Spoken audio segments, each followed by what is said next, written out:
But over the last few years, they've done a few things to change the contracts so they don't have to face another Francis Ngannou.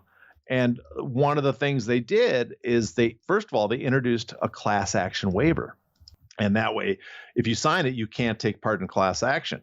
Now they no longer have to worry about their contracts being too restrictive because you can't sue them for it. So they changed the terms of what we call the sunset provision. Notwithstanding the foregoing, the agreement will not be extended pursuant to this Section 4 beyond the date, which is 5 years after the effective date of this agreement. Notwithstanding the foregoing, in other words, the foregoing is the earlier portions of the contract where it says you can extend it for turning down fights or being injured and all that stuff.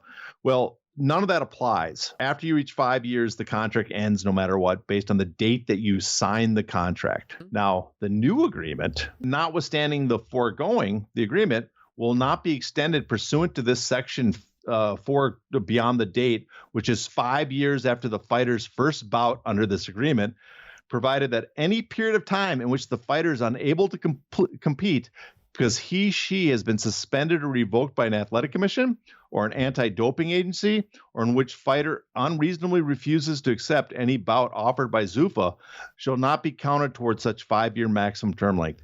It's not when you sign the agreement, it's when your first bout is. In addition, this period is suspended when you are suspended or revoked by an athletic commission or an anti-doping agency, and I've asked attorneys, they think you could very possibly include injury suspensions that athletic commissions give out into this, which would extend it even more beyond 5 years. And on top of it, or in which fighter unreasonably refuses to accept any bout offered by Zuffa.